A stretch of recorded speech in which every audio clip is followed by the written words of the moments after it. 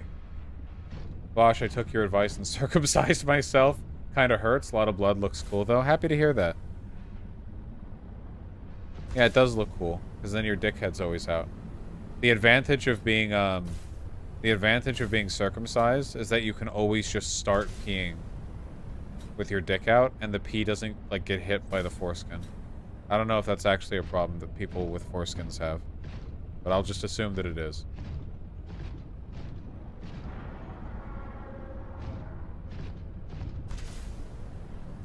People in chat seem to disagree over whether it's not a significant problem. Have you considered playing Wolfenstein: The New Order?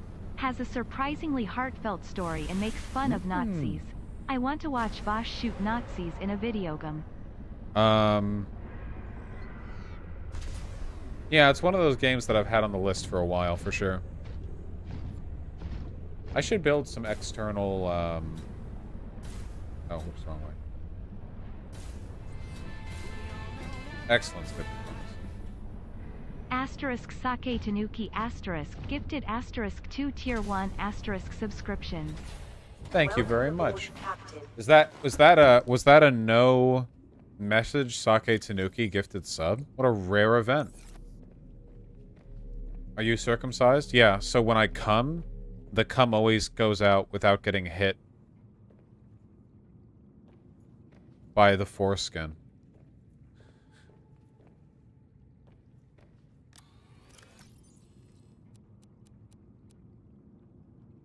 That's not how it works? I'm pretty sure that's how it works.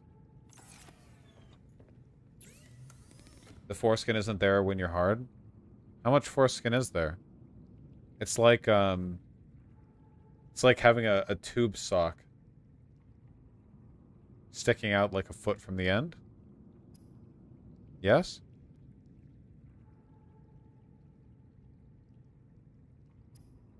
Yes. Yeah, they call it the foreskin because it's 4 feet long, right?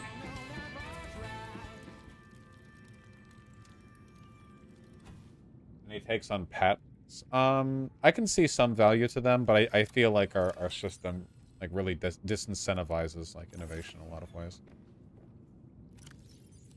It's pretty gay, IMO. That's horrifying, Tempest. Jesus Christ. You ever fuck someone who wasn't circumcised? I don't know. Maybe a bottom, but I don't pay attention to the dicks of bottoms. They haven't earned it. They haven't earned my respect. I'm like Goku. Bottoms are like weak people is to Goku, where I'll just look at them with my arms crossed, and I'll be like, "You're not strong enough to play with."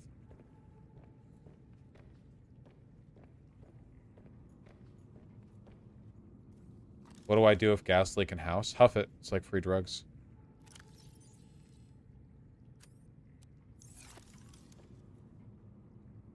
Don't do that, actually. That you'll die. That's not really something Goku would do. I've never seen Dragon Ball. What's your favorite vegetable? The people I debate. Despite their disabilities, I love them.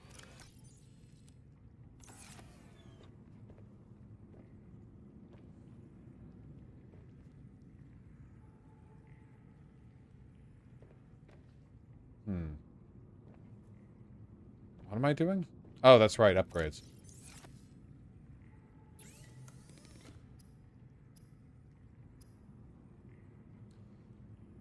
Okay. 2 glass, 4 titanium, 1 silver ore. Easy.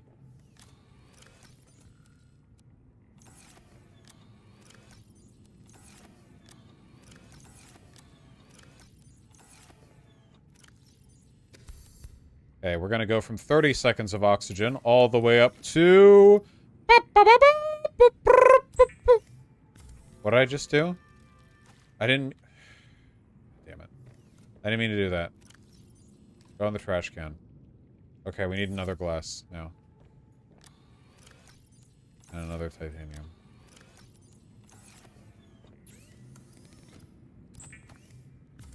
Oh,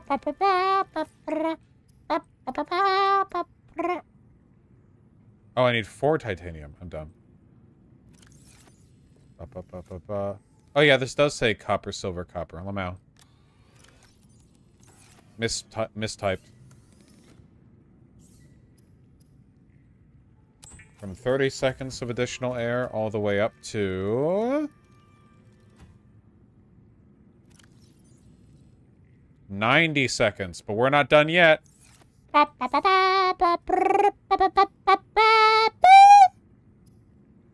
Where's the ultra capacity? Where is it?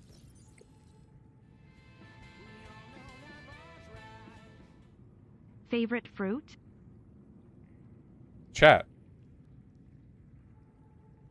Oh, mod station, that's right. 4 lithium, that's easy.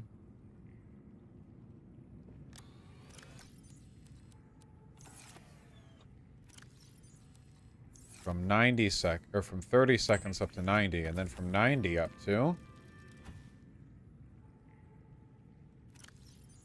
Wow! 180! Hell yeah. I think it's going to Bobert Galley. Which sucks, because, you know, we don't like her. But, that's okay. We had plenty of dubs in other areas.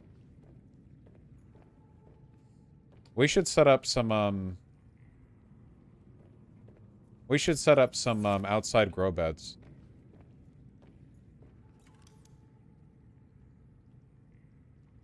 Two lead, 2 titanium for a base.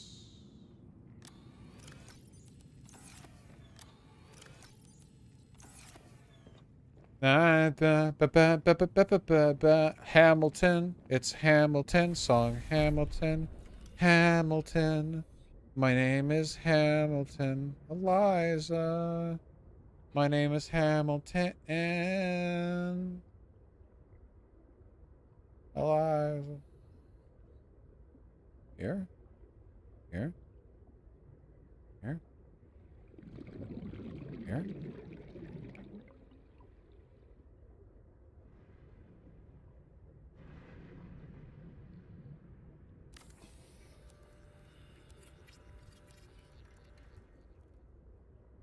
Eliza! We gotta get some... Calorie intake recommended. Shut up!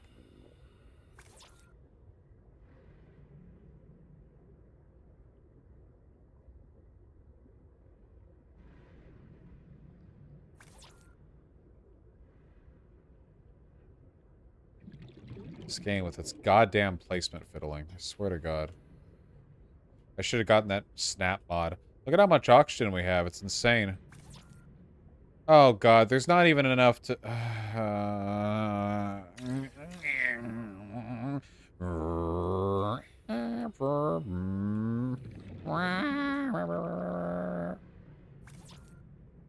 Close enough.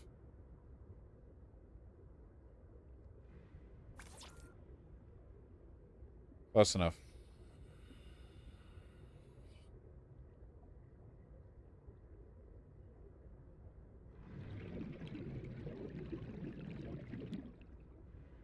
Oh my God.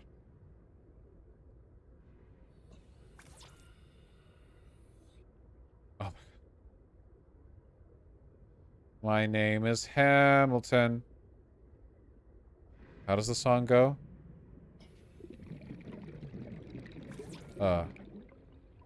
Aaron Burr, sir. Have you considered we should do a whiskey tax? Burr, sir. There we go. Got that shit. Okay.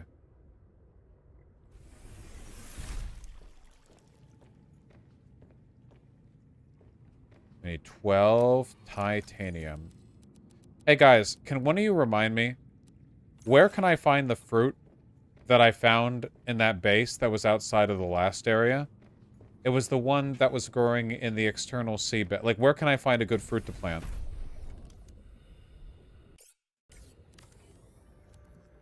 The grow bed lets you grow plants and vegetables, providing flavorful options for evading scurvy.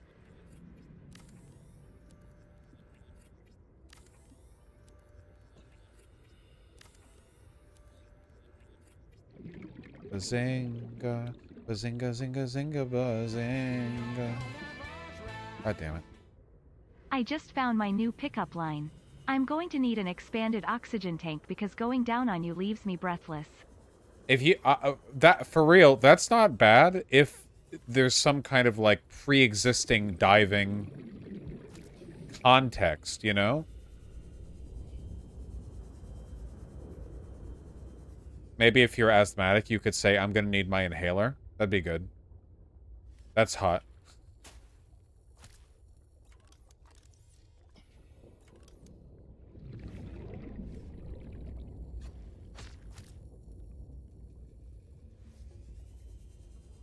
Does your pussy stink? Because you take my breath away. That's good. That one's fire AF.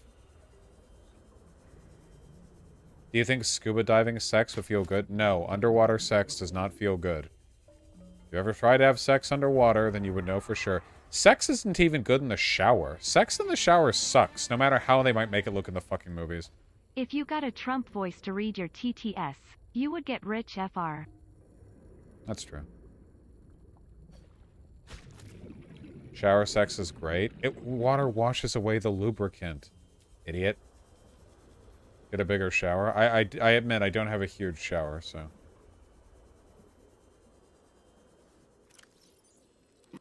That's true. Vital signs stabilizing. From TTS would be funny as fuck. Okay. We now have a fuck ton. Look at how much fucking oxygen we have. Not oil-based lube? No, even if you're using oil-based lube, if there's a fucking shower head blasting your dick, at the very least, water will get in there anyway, and it'll gunk up the systems, okay? Also, I don't use oil-based lube, because it's fucking gross. I use water-based lube.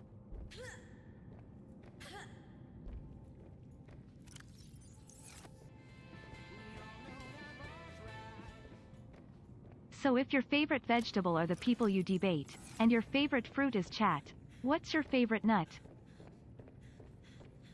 I like walnuts. Okay, now that we have a shit ton of oxygen, we can go down to that area from before more safely. Welcome aboard, Captain. At the very least, can we all acknowledge that sex in the pool fucking sucks? You can oil your dick up as much as you want. It won't change the fact that that is not a comfortable...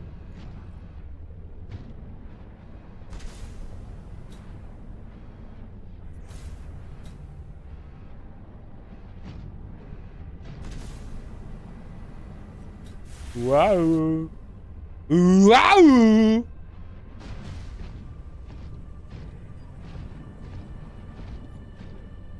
God, it looks so ugly.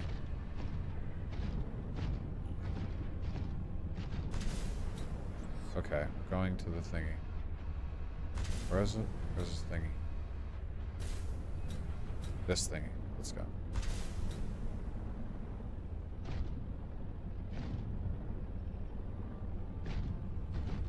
I've had anal sex for hours with the same dose, same appliance of water-based lube. Maybe you guys just suck. Maybe it's just my gigantic fat balls churn out enough pre-cum to keep everything running smoothly with water-based lube. Maybe I'm just different from you guys. Have you thought about that?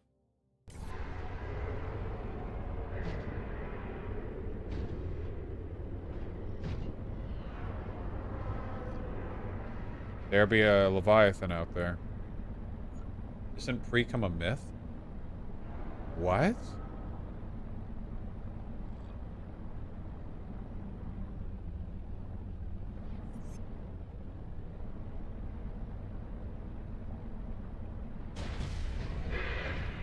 Don't hit me.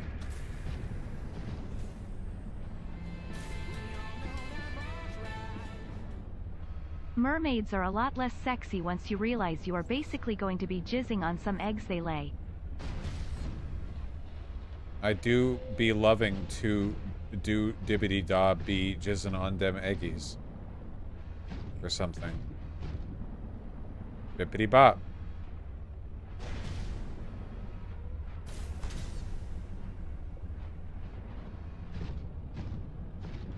Just imagine the eggs are just a bunch of very small boobies. How the fuck do I get down there again? We gotta find the hole. I don't normally struggle with this. Here we go.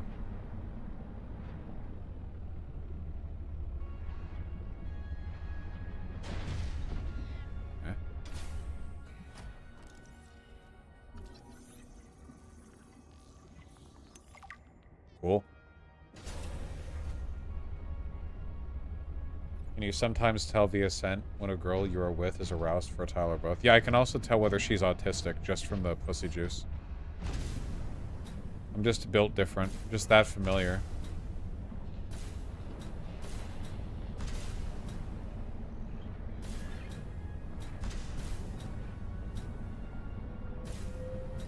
It's like how doctors used to taste pee to tell if someone was diabetic, you know? Oh, hello. Where the fuck?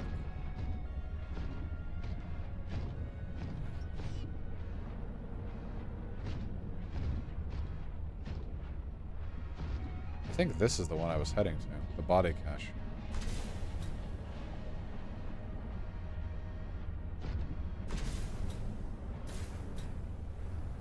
Let me through.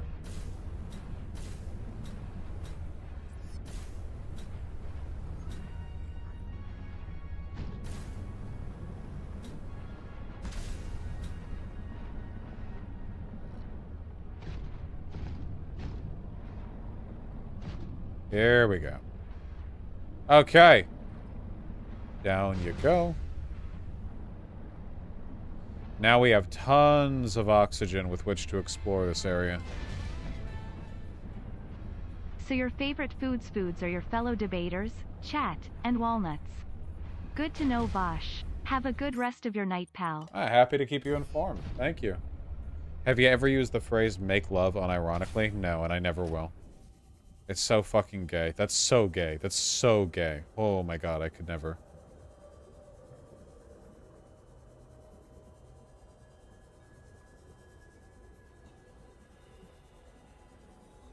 Boop. Gayest thing straight people do by far. Yeah, true, Gally.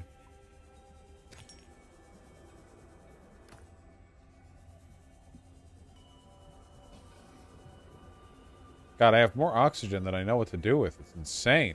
Holy shit. Where's the thingy? Where's the body cache? Oh, it's still below me. Okay.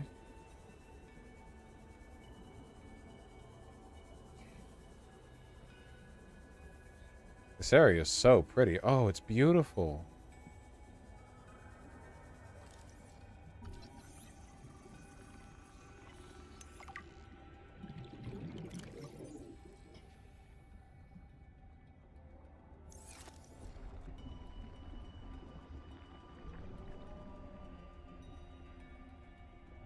God damn. Oh yeah, what's your deal? Oh shit, you're a psychic.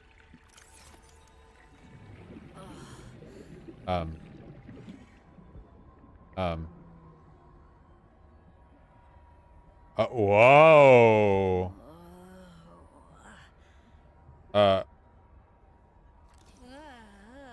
Uh-huh. Okay. Lily Paddler. It has a symbiotic relationship. Maybe. Okay, alright. We're tripping out. Alright, let's go. Okay. Literally going whoa over here with the high. Alright, calm down.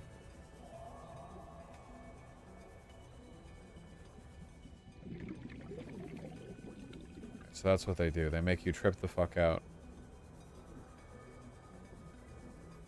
Didn't really hurt me in any way, though. Okay, let me get my oxygen pack back, then we're heading down that way. Oh, yeah, guy, for sure. This shit terrifies me. It's... Whoa! Hey! Oh, these fucking things. That's right. Alright, move it along. Those things do basically no damage. It looks like they hurt a lot, but they don't. You can see my health bar on the left is basically unmoved. It's actually unmoved. Like, you can barely even tell. Okay, come on. Where is the front suit? There it is. First one's scarier? So far, the first one's scarier, but we also haven't been in, like, the deep depths yet. The farthest down I've gone is, like, 450 meters. It's, like, basically right here, you know? In the last game, you get, like, 2K down. Refill. Refill. And good. Okay. Let's zippity-zoop. I'm always wondering what's wrong with bottoms, Hunger Master.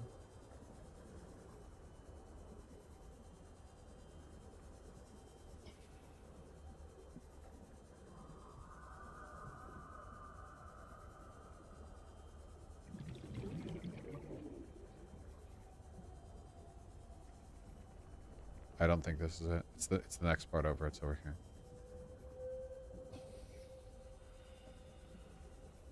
Ooh. Wow. If anyone is curious what Vaush looks like without his beard, he looks like Conyer. He also loses about 9 inches of height and 8 inches of shoulder width. Yes, it's a magical transformation act. What an insult to Canoe. Don't know if it's weird to share this, but wish me luck, chat. I have my first surgery on Wednesday and I am terrified. Tips for gallbladder removal recovery? I drink lots of fluids. I don't think it's weird to share that at all. Good luck. I don't think gallbladder removal surgery is one of those surgeries that you're likely to fucking die from, so that's cool.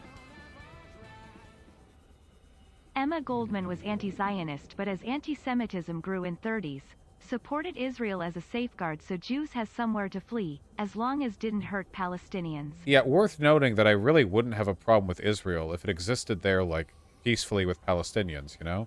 If it was like a democratic mandate where people got along, like, it's, you know, it's not. Ooh. Uranium. Kind of. Uraninite. I'm gonna run out of oxygen.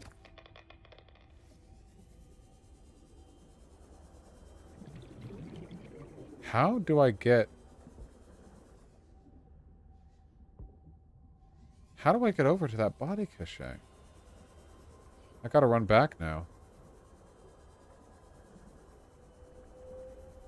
Egg? Ah, there are eggs all over the place. Plenty in chat, too. How do I get down there? There's gotta be a way I'm missing.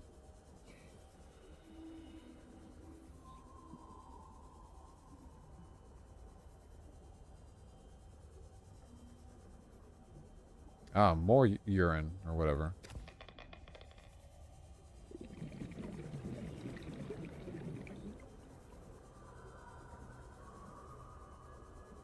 Spooky noises down here.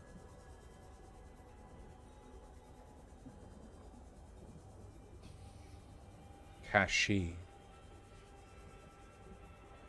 Any opinions on the main character being voiced? I think I preferred the sense of isolation from the first game, but I also think they couldn't have done that twice, and they kind of had to do what they're doing here. Okay.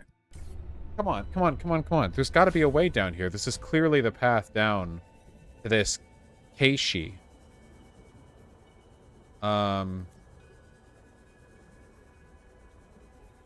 Finding the urine is cool. Can't believe I didn't see it before.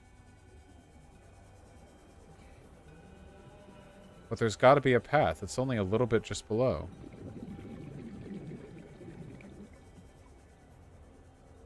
One of these little side channels here. Oh? There.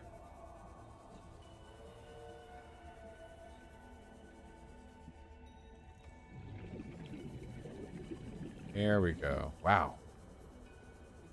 Wow. Whoa. Wow. Whoa. Okay.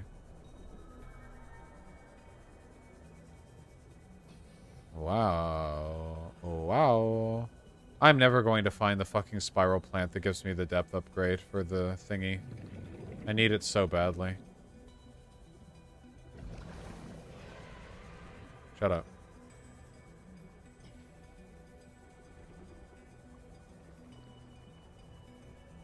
Ah, yeah, God. Sheesh. Fucking startles me, man. It's such a minor hindrance, too. I want that to be the spiral coral thing. Bazinga. Spiral? Spiral? Spiral? Ancient ornamental plant.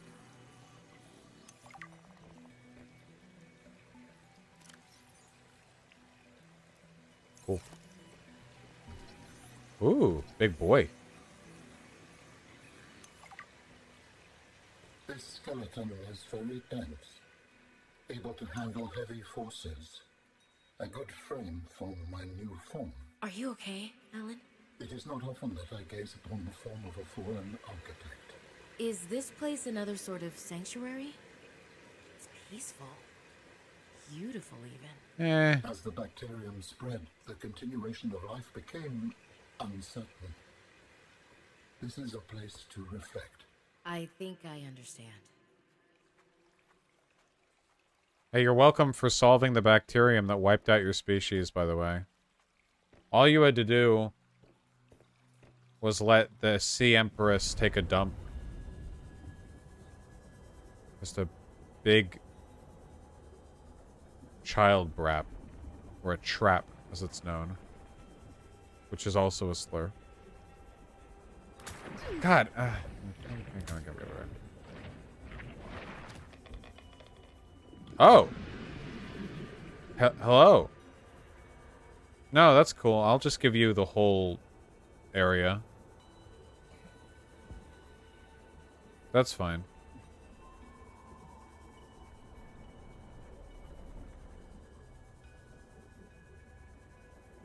This area really is beautiful.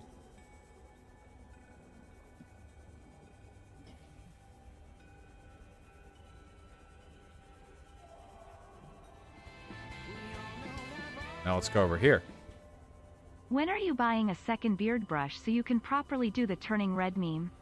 I actually do have another beard brush. But it's not, it doesn't have a handle. That meme was so fucking cute, man. I gotta get over the beard shit. It's just you do it without thinking about it, you know? Ooh, nickel. Oh, you can find nickel here. At least, unlike biting your nails, which is also an annoying compulsive habit, the whole beard brushing thing doesn't, like, negatively affect you in any way. Is it a stim? Or a tick? No, it's, I don't know. It's gay is what it is.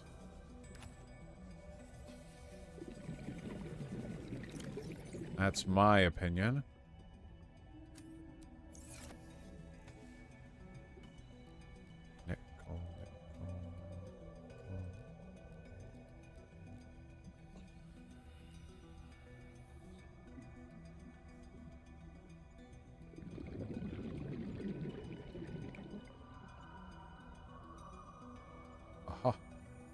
Oh, I gotta scan it. I keep forgetting to scan it.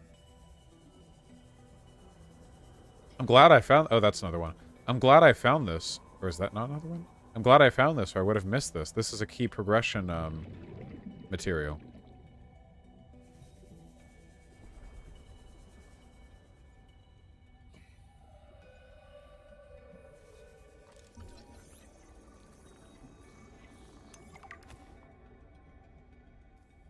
You can drop one, probably? That's true. I could do that, yeah. Okay. Let's go up. Oh, wait. Hold on. Wait. Oh, boy. Nope, nope, nope, nope, nope. Okay. I might have killed myself here. We're not in the main chamber. I forgot. We're in the antechamber.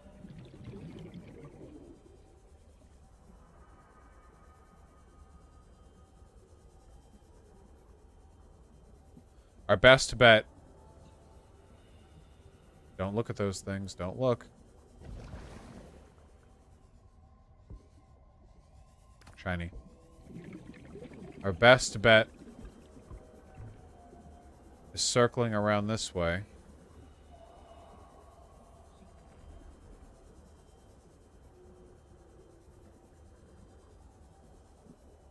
This way?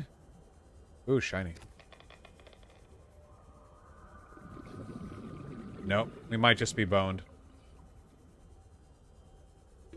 Warning.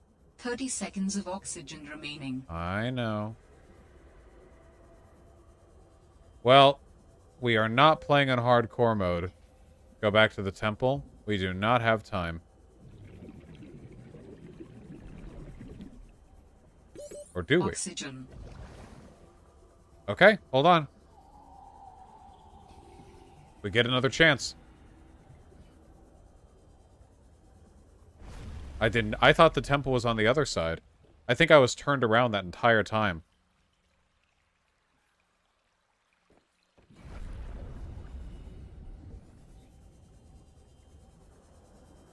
Save. Saving is for little bitch babies. Little gay bitch. Little gay bitch. Gay, gay, gay, gay, gay, gay, gay.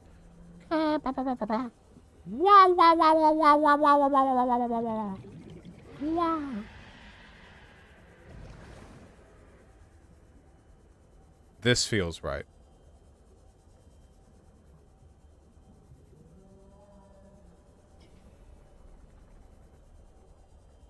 Yeah, we're doing it.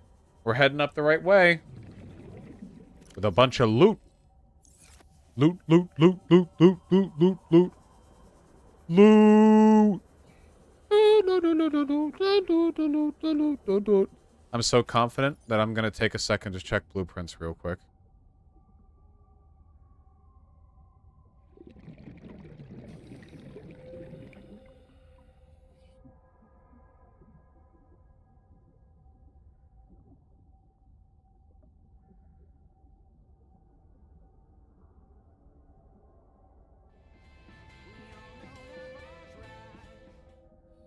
Glad you agree. As a Jewish leftist, I dislike Israel but think it good having place to flee if rest of the world decides we should NT exist for the 40th time. Yeah. The problem is that, like, Israel doesn't really protect Jewish people at all. It kind of makes things a lot worse for them. Israel is not protective of the Jewish people at all in its borders, you know? Like, all the Jewish people who are in Israel are kept safe only by the military might projected from America, which meant that if America was ever internally anti-Semitic, Israel's ability to defend itself would probably not really exist in the same way. Not to mention the fact that that Israel is, like, pretty anti-Semitic. I mean, Netanyahu is a Holocaust revisionist, for fuck's sake. And Israel constantly antagonizes the world, and then equates Israel and Judaism in a way that paints a target on Jewish people's backs. It's really fucked up. How does one properly convey one's ability to go down on women? Bragging about being great at sucking asterisk asterisk asterisk asterisk dick doesn't really convey that. I don't, in my experience, I tend to think that, like, oh, there's a big boy up there. In my experience, women don't really respond that well to hearing that you eat pussy good. They like being told that you want to, like, choke them and fuck them really hard until their holes are all goopy or whatever. I don't know. This might be more of a bottom thing, but I feel like skill bragging doesn't work with them, but, like, intent bragging does. I don't know if that's, like, a woman thing or a bottom thing, but that's, yeah, I have never seen a woman respond positively to a guy being like, I love eating pussy. I don't know why. Maybe that's just, like, a personal experience thing. They just respond better to other stuff.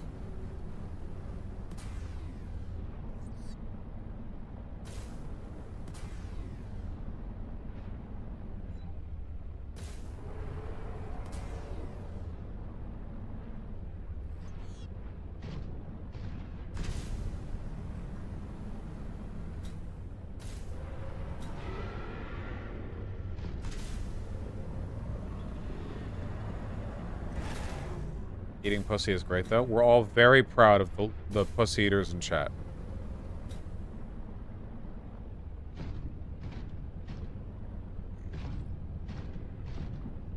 Probably conciliator.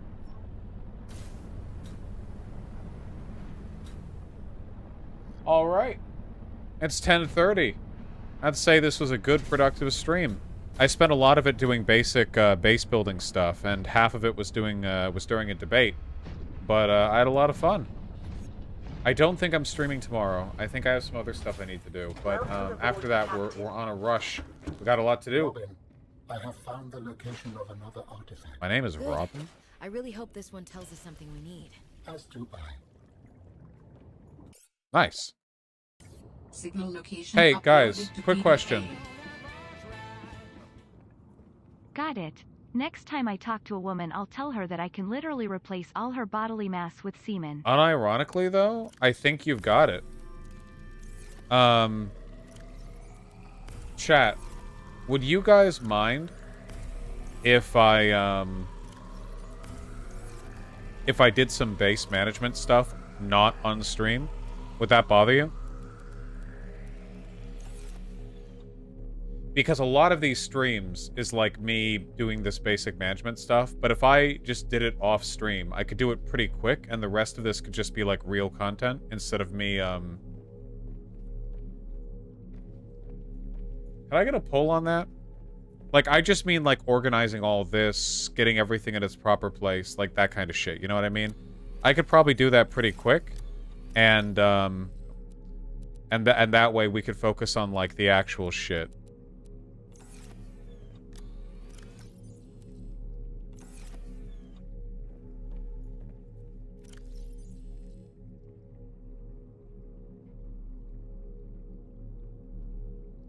Yeah, I'll do a full base tour, don't worry. Is the poll running?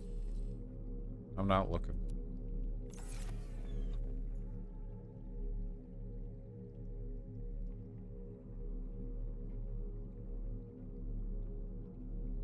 Okay, then I'll do that, Dana. Alright, lads. Oh.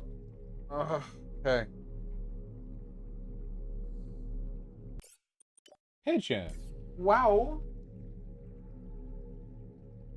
Pigeon, wow. I love you all. You're all beautiful people. I'm so tired. But I had a wonderful stream. Thank you guys for being cool and chill-pilled. I love it.